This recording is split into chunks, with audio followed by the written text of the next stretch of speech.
En el video anterior llegamos a Capernaum y aprendimos sobre los eventos que tuvieron lugar en este pueblo, el cual Jesús escogió como centro de su ministerio en Galilea. El nombre Capernaum proviene de dos palabras hebreas, Cafar, que significa pueblo pequeño, y Naum, que simplemente es un nombre común como el del profeta del Antiguo Testamento.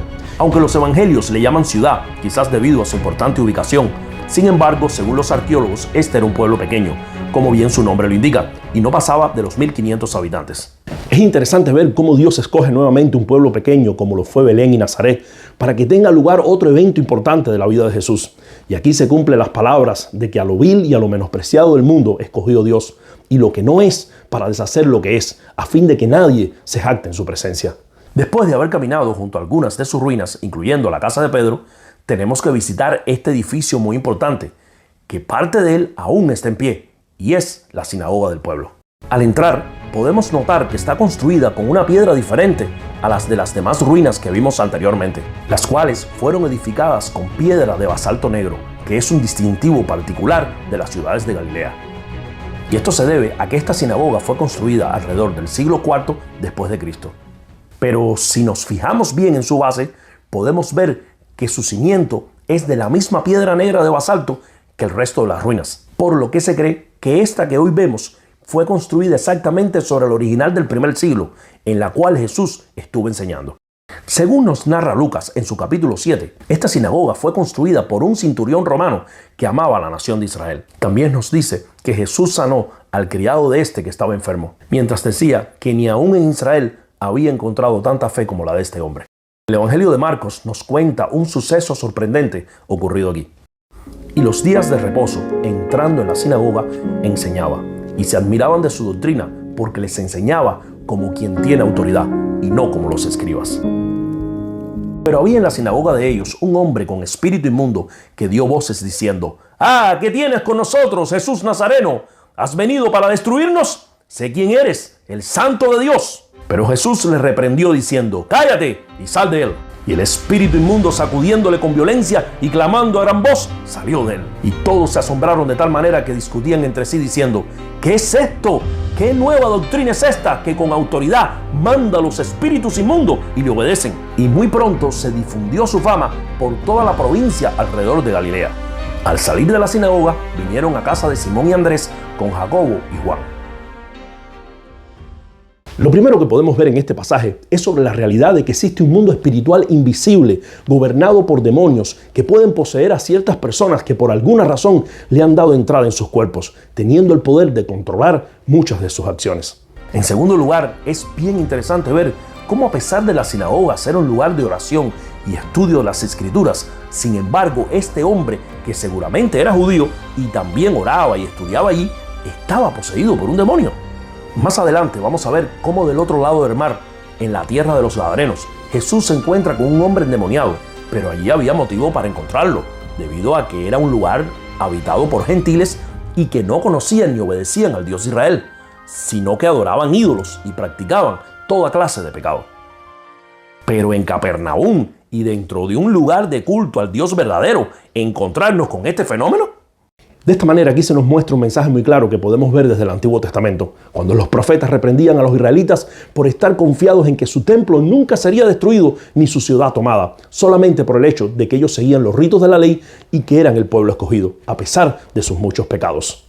A lo cual los profetas llaman la atención mostrando que la verdadera fe iba más allá de ritos religiosos. Y si esta no era practicada de corazón y en verdadera obediencia, ser parte de un determinado pueblo o el cumplimiento de ritos religiosos no les salvarían de sus enemigos, que les dañarían como parte del castigo de Dios.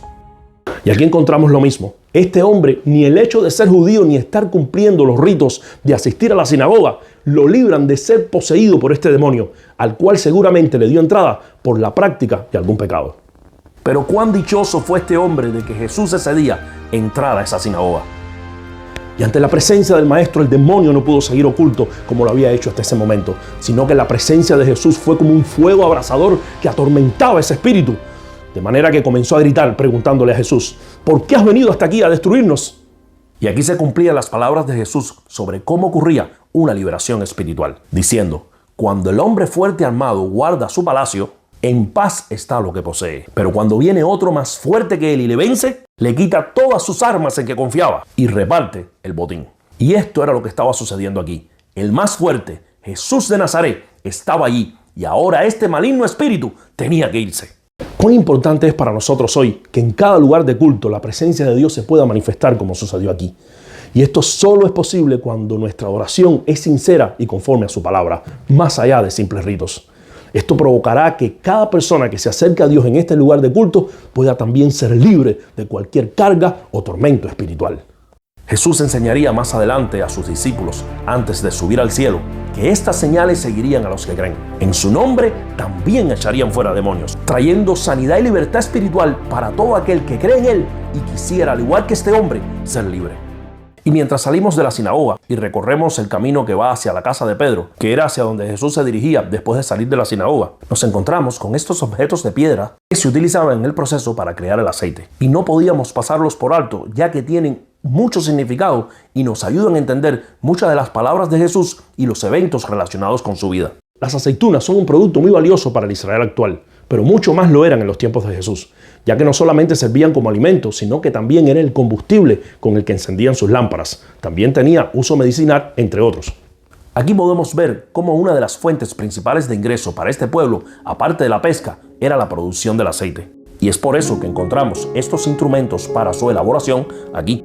Y así era como producían el aceite.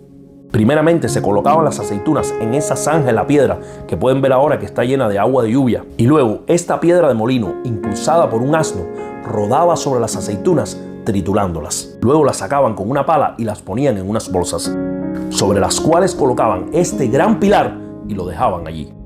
Entonces la presión del peso hacía que comenzara a destilar poco a poco el aceite de oliva. La noche antes de Jesús ser crucificado, estuvo orando en el huerto de Getsemaní, palabra que significa en hebreo prensa de aceituna, tal como este pilar que tenemos delante. Y ahora, luego de comprender el proceso de la elaboración del aceite en ese tiempo, nos damos cuenta que no fue casualidad que ese lugar fuese llamado Getsemaní, sino que se nos estaba transmitiendo un mensaje. Y era que como mismo este pilar es colocado sobre las aceitunas, el peso del pecado del mundo entero estaba siendo colocado sobre Jesús en aquel lugar, aquella noche. Tanta era la presión que se nos dice que su alma estaba afligida hasta la muerte, mientras clamaba al Padre que si era posible pasara de él aquella copa, por lo que ante tanto peso de su frente comenzó a destilar gotas de sangre, tal y como destilaba el aceite debajo de este gran pilar. Aquí entendemos lo grave y pesado de nuestros pecados, los cuales fueron llevados por Jesús y le trituraron allí aquel día. Por lo que deberíamos sentir una inmensa gratitud por esa obra, al igual que un profundo rechazo por todo pecado, recordando su obra de amor por nosotros. También esta piedra de molino es a la que hace referencia a Jesús cuando enseñó que cualquiera que haga tropezar a quienes creyeran en él, mejor les fuese que se colgasen esta piedra al cuello y fuesen arrojados al mar, demostrando cuán valiosa era cada alma ante los ojos de Dios.